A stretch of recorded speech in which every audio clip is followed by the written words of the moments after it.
Eventos finais. Capítulo 17. As 7 últimas pragas e os ímpios. O grande tempo de angústia. Primeira parte. Serão derramadas as taças da ira de Deus. Solenes acontecimentos ainda ocorrerão diante de nós. Soará uma trombeta após a outra. Uma taça após a outra será derramada sucessivamente sobre os habitantes da terra. Logo, o mundo será abandonado pelo anjo da misericórdia, e as 7 últimas pragas estão para ser derramadas. Os raios da ira de Deus estão prestes a cair, e quando ele começar a punir os transgressores, não haverá um período de pausa até ao fim. As nações em conflito. 4 poderosos anjos detêm os poderes da terra, até que os servos de Deus sejam selados na fronte.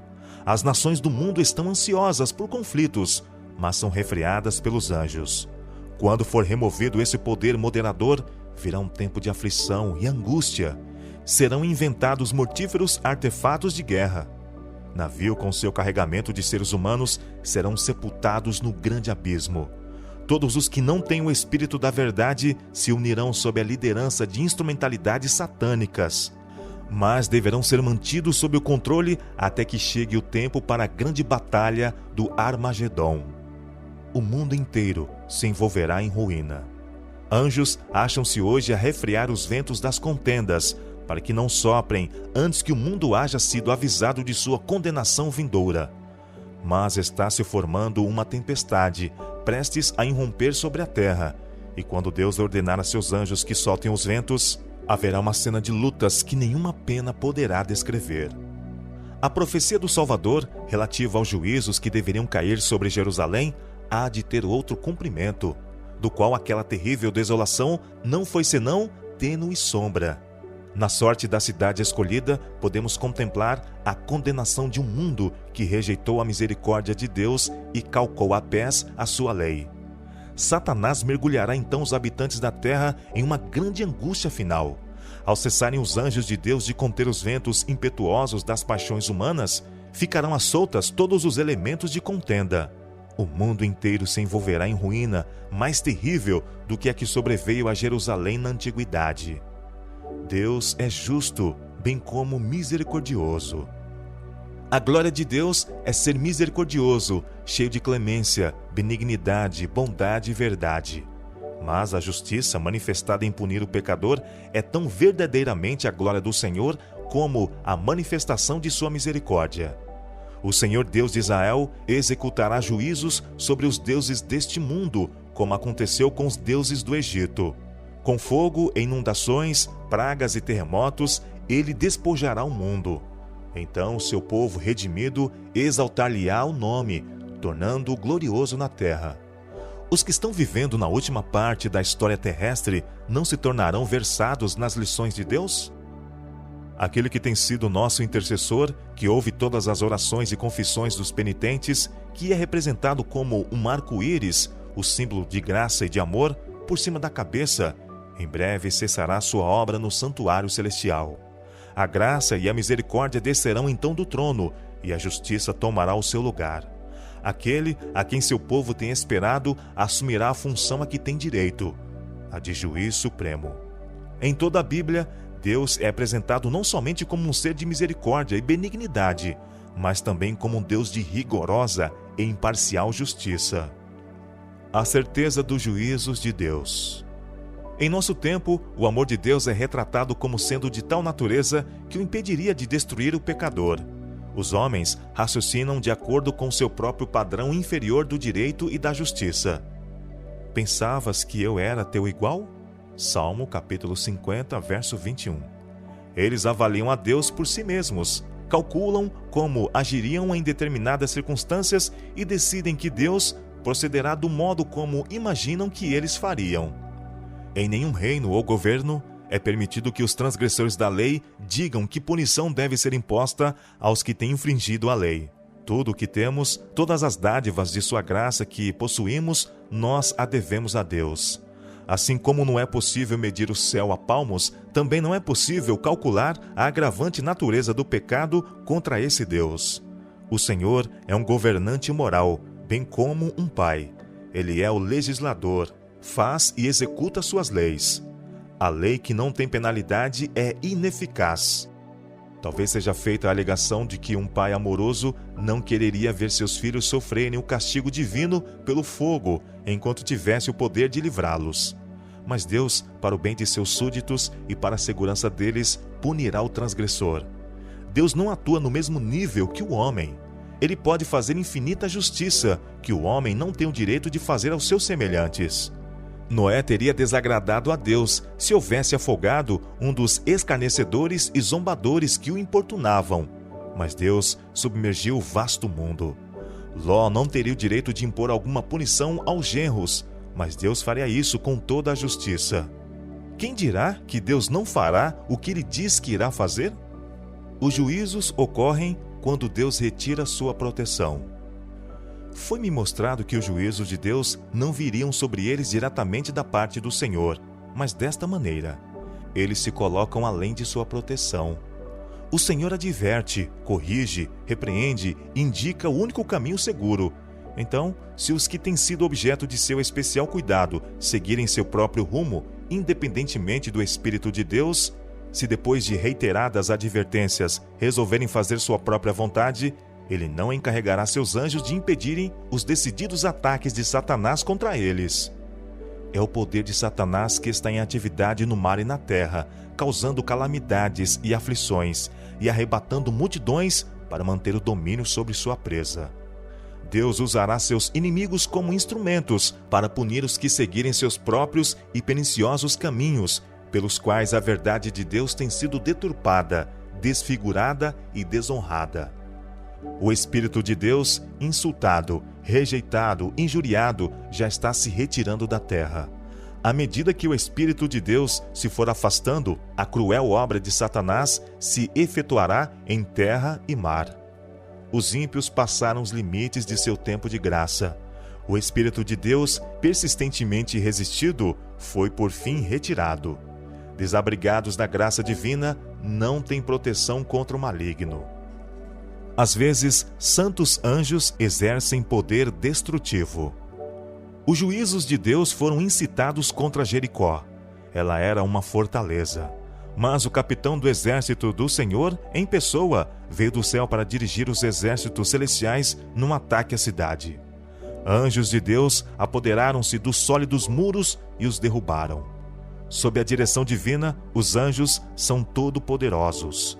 Uma ocasião, em obediência à ordem de Cristo, mataram numa noite 185.000 homens do exército assírio. O mesmo anjo que viera dos passos reais para libertar a Pedro fora o mensageiro da ira e juízo a Herodes. O anjo tocou em Pedro para o despertar do sono.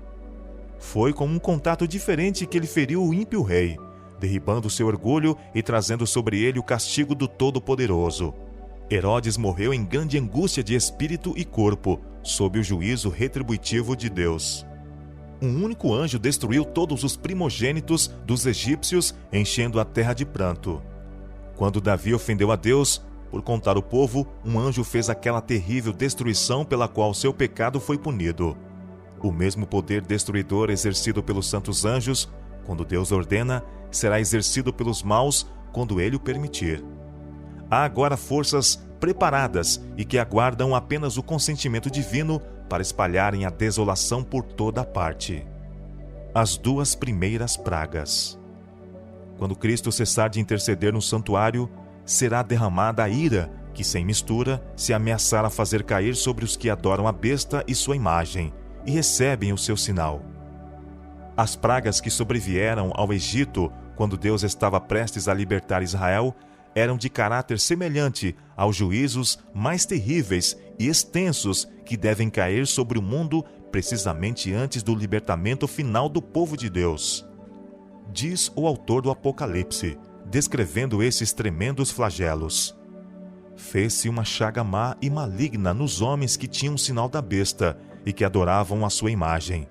O mar se tornou em sangue como de um morto, e morreu no mar toda a alma vivente. As pragas estavam caindo sobre os habitantes da terra. Alguns estavam acusando a Deus e amaldiçoando-o. Outros se precipitavam para o povo de Deus e pediam que se lhes ensinassem como poderiam escapar dos seus juízos. Mas os santos nada tinham para eles. A última lágrima pelos pecadores tinha sido derramada. Oferecida havia sido a última oração aflita. Arrostado o último peso de cuidados pelos pecadores e dada a última advertência. A terceira praga. Vi que os 4 anjos segurariam os 4 ventos até que a obra de Jesus estivesse terminada no santuário. E então viriam as 7 últimas pragas. Estas pragas enfureceram os ímpios contra os justos, pois pensavam que nós havíamos trazido juízos divinos sobre eles, e que se pudesse livrar a terra de nós, as pragas cessariam. Saiu um decreto para se matarem os santos, o que fez com que estes clamassem dia e noite por livramento. Este foi o tempo de angústia de Jacó. Então todos os santos clamaram com angústia de espírito e alcançaram livramento pela voz de Deus. E os rios e fontes das águas se tornaram em sangue. Terríveis como são estes castigos, a justiça de Deus é plenamente reivindicada. Declara o anjo de Deus: Justo és tu, ó Senhor, porque julgastes estas coisas. Visto como derramaram o sangue dos santos e dos profetas, também tu lhes deste o sangue a beber, porque disto são merecedores. Apocalipse capítulo 16, versos 2 a 6. Condenando o povo de Deus à morte, são tão culpados do crime do derramamento de seu sangue, como se esse tivesse sido derramado por suas próprias mãos. A quarta praga. Na praga que se segue, é dado poder ao sol para que abrasasse os homens com fogo, e os homens foram abrasados com grandes calores. Os profetas assim descrevem a condição da terra naquele tempo terrível. E a terra está triste, porque a colheita do campo pereceu. Todas as árvores do campo se secaram, e a alegria se secou entre os filhos dos homens. A semente apodreceu debaixo dos seus torrões, os celeiros foram assolados. Como geme o gado. As manadas de vacas estão confusas, porque não tem pasto. Os rios se secaram, e o fogo consumiu os pastos do deserto. Os cânticos do templo serão gritos de dor naquele dia, diz o Senhor Jeová. Muitos serão os cadáveres. Em todos os lugares serão lançados fora em silêncio. Estas pragas não são universais. Ao contrário, os habitantes da terra serão inteiramente exterminados. Contudo, serão os mais terríveis flagelos que já foram conhecidos por mortais. A quinta praga. Com brado de triunfo, zombaria e imprecação, multidões de homens maus estão prestes a cair sobre a presa. Quando eis um denso negror, mais intenso do que as trevas da noite, cai sobre a terra. Então o arco-íris, resplandecendo com a glória do trono de Deus, atravessa os céus e parece cercar cada um dos grupos em oração. As multidões iradas subitamente se detêm, silenciam seus gritos de mofa. É esquecido o objetivo de sua ira sanguinária. Com terríveis pressentimentos contemplam o símbolo da aliança de Deus, anelando pôr-se ao amparo de seu fulgor insuperável. É à meia-noite que Deus manifesta o seu poder para o livramento de seu povo. O sol aparece resplandecendo em sua força. Sinais e maravilhas se seguem em rápida sucessão. Os ímpios contemplam a cena com terror e espanto, enquanto os justos veem com solene alegria os sinais de seu livramento. A lei de Deus aparece no céu. Aparecerá então de encontro ao céu uma mão segurando 2 tábuas de pedra dobradas uma sobre a outra. Diz o profeta: os céus anunciarão a sua justiça, pois Deus mesmo é o juiz. Salmo 50, verso 6. Aquela santa lei, a justiça de Deus, que por entre trovões e chamas foi no Sinai proclamada como guia da vida, revela-se agora aos homens como a regra do juízo. A mão abre as tábuas e vence os preceitos do decálogo, como que traçados com pena de fogo. As palavras são tão claras que todos a podem ler. Desperta-se a memória, varrem-se de todas as mentes as trevas da superstição e a heresia, e os 10 preceitos divinos, breves, compreensivos e autorizados, apresentam-se à vista de todos os habitantes da terra. Os perdidos condenam seus falsos pastores. Membros da igreja que viram a luz e se convenceram, mas confiaram a salvação de sua alma ao pastor, no dia de Deus ficarão sabendo que outra pessoa não pode pagar o resgate por suas transgressões. Haverá um terrível clamor: estou perdido, eternamente perdido. Homens ficarão com vontade de despedaçar os pastores que pregaram falsidades e condenaram a verdade. Todos se unem em acumular suas mais amargas condenações contra os ministros. Pastores infiéis profetizaram coisas agradáveis, levaram os ouvintes a anular a lei de Deus e a perseguir os que a queriam santificar. Agora, em seu desespero, esses ensinadores confessam perante o mundo sua obra de engano. As multidões estão cheias de furor. Estamos perdidos, exclamam, e vós sois a causa de nossa ruína. E voltam-se contra os falsos pastores. Aqueles mesmos que mais os admiravam pronunciarão as mais terríveis maldições sobre eles. As mesmas mãos que os coroavam de lauréis levantar-se-ão para destruí-los. As espadas que deveriam matar o povo de Deus são agora empregadas para exterminar os seus inimigos. Vemos aí que a igreja, o santuário do Senhor, foi a primeira a sentir o golpe da ira de Deus. Os anciãos, aqueles a quem Deus dera grande luz e que haviam ocupado o lugar de depositários dos interesses espirituais do povo, haviam traído o seu depósito. A palavra de Deus é invalidada por falsos pastores. Em breve, sua obra recairá sobre si mesmos. Então serão testemunhadas as cenas descritas em Apocalipse 18, em que os juízos de Deus cairão sobre a Babilônia mística. A sexta praga.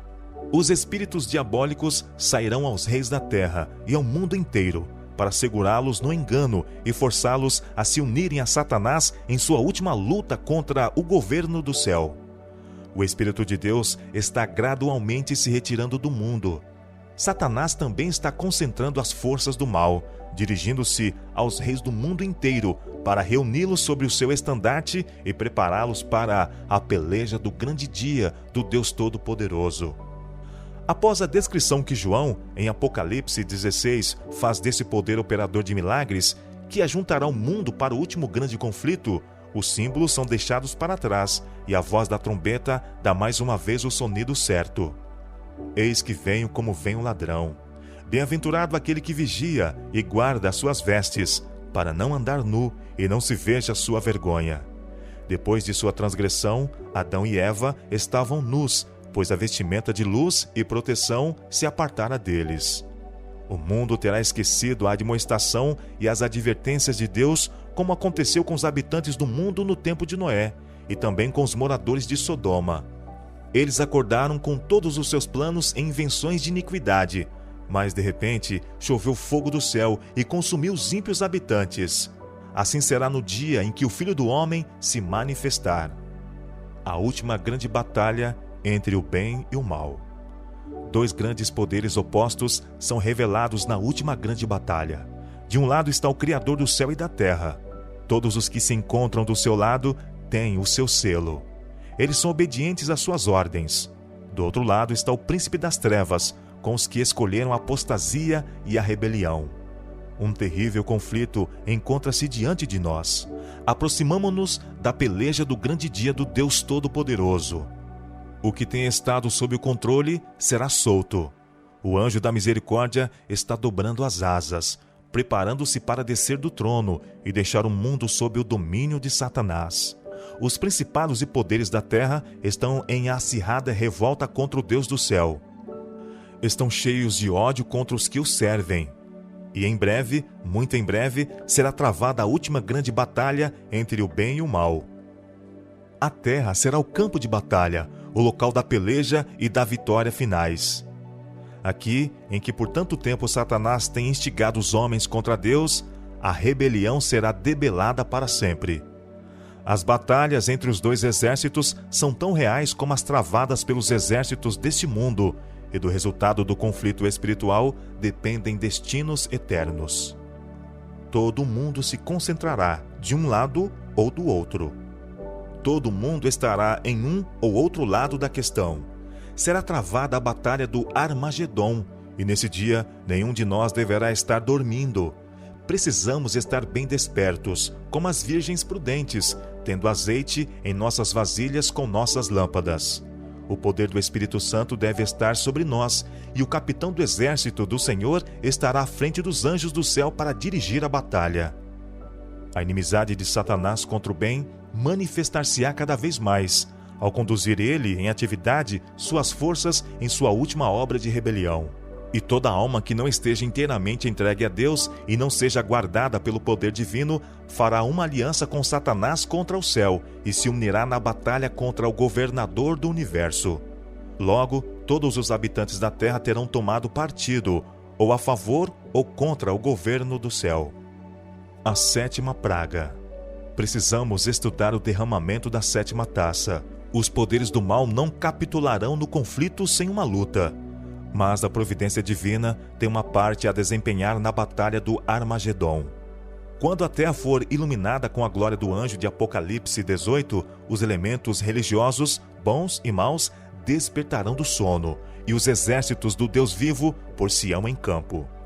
Em breve será travada a batalha do Armagedon, aquele em cuja vestimenta está escrito o nome, Rei dos Reis e Senhor dos Senhores, conduz os exércitos do céu, montados em cavalos brancos e vestidos de linho fino, branco e puro. A terra inteira se levanta, dilatando-se como as ondas do mar. Sua superfície está a quebrar-se. Seu próprio fundamento parece ceder. Cadeias de montanha estão a sossobrar. Desaparecem ilhas habitadas. Os portos marítimos, que pela iniquidade se tornaram como Sodoma, são tragados pelas águas enfurecidas. As mais orgulhosas cidades da terra são derribadas. Os suntuosos palácios em que os grandes homens do mundo dissiparam suas riquezas com a glorificação própria desmoronam-se diante de seus olhos. As paredes das prisões fendem-se e o povo de Deus, que estivera retido em cativeiro por causa de sua fé, é libertado.